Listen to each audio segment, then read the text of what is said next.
Hey guys, this is OFSREagle here bringing you a brand new video today. Today I'm excited to bring you a different video than what I normally do. It is top 5 worst habits to have in Halo 5. I've been playing the game for a while and I haven't seen any videos like this, so I thought, why not? This will be, the top 5 will be of my own opinion, but it is something I see very common throughout just the time I've played this game, and these are, in my opinion, the worst habits to have that once improved or changed will help your gameplay dramatically. Now if you don't have these habits, great, but maybe at the end of the video, if you do identify some certain things you do through the examples I give, maybe it'll help you change how you approach the game, different things. The setup will be basically me showing 2 examples of the bad habit, and then one or 2 bad examples, then 1 or 2 good examples of maybe the appropriate habit to have in place of the bad habit. So with that being said, again, this is of my own opinion, but hopefully it is of help to you and you glean something from it. With that, let's get right into it. So for our number 5 spot, we have double nading.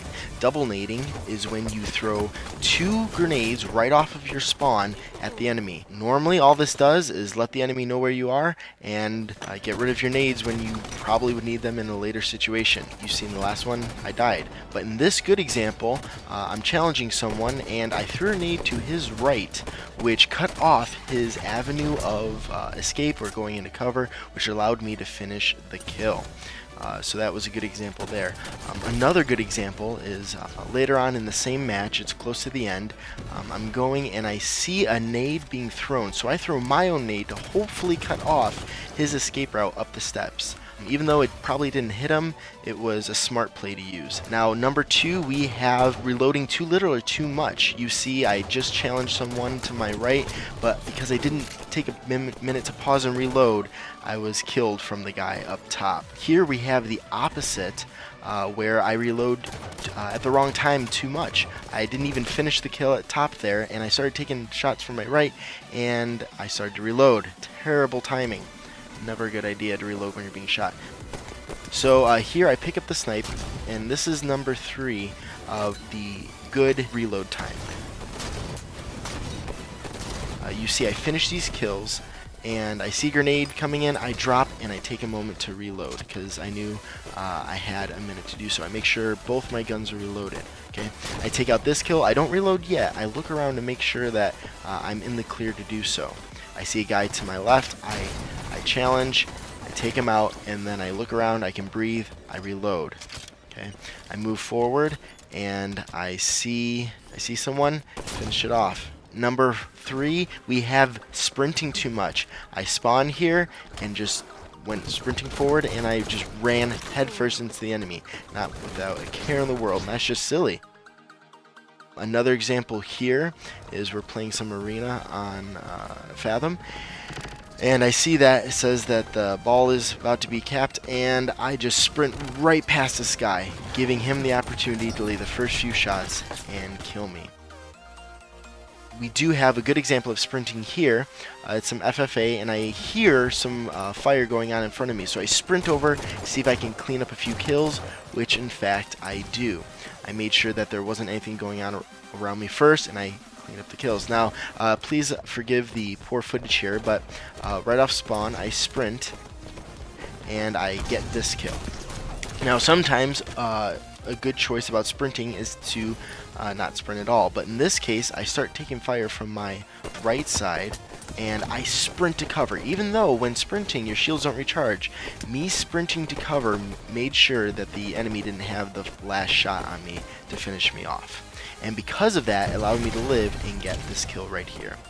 Now for number 2, we have challenging. Challenging is when you are in a gunfight and you decide to peek out to try to finish it off. Sometimes that can be good, sometimes that can be bad. And as you see, there was numbers against me. There were way too many blue players for me to finish it out. That was a poor challenge. Here, I'm full health and I'm one shot. Now, instead of staying to let my shields recharge, I decided to challenge, which was a poor decision. Right here, we have regret, and I see 2-3 guys, and I decide to push forward. Instead of falling back and getting into cover or escaping, I decided to challenge them, which was a poor decision. Now here, we have a good example of challenging. Now, this is gameplay you've seen before, but I picked up the snipe, I was one shot, and you saw that nade go by. I decided to not push it because I was weak. I didn't want to, I valued my life in that situation.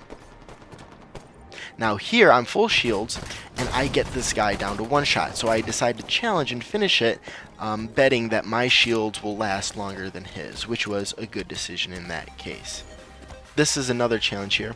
I decide to not challenge. Instead of me peeking out, I decided to sit back, let my shields recharge, which allowed me that kill right there. Now the number one spot that I see is playing the objective.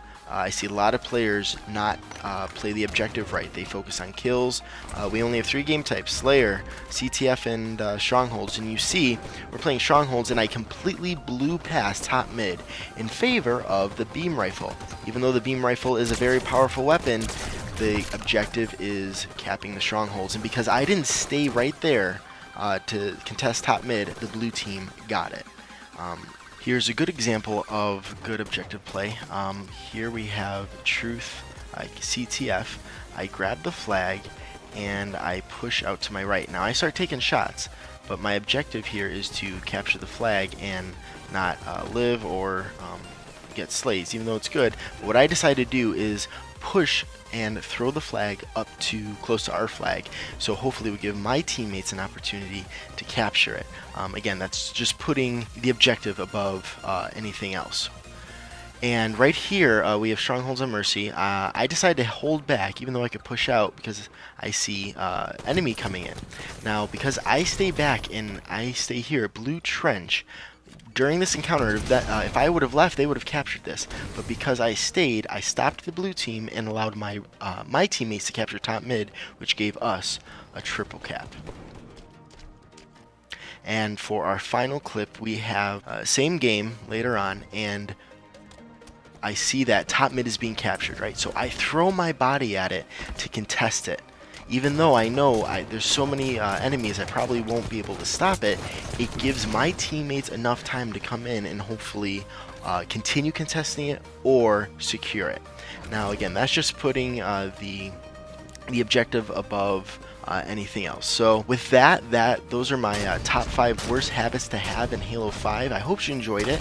Again, this is my own opinion, but again, I do see this a lot throughout different games, throughout my time playing it, and hopefully it is of use to you. Let me know down in the comments what you thought.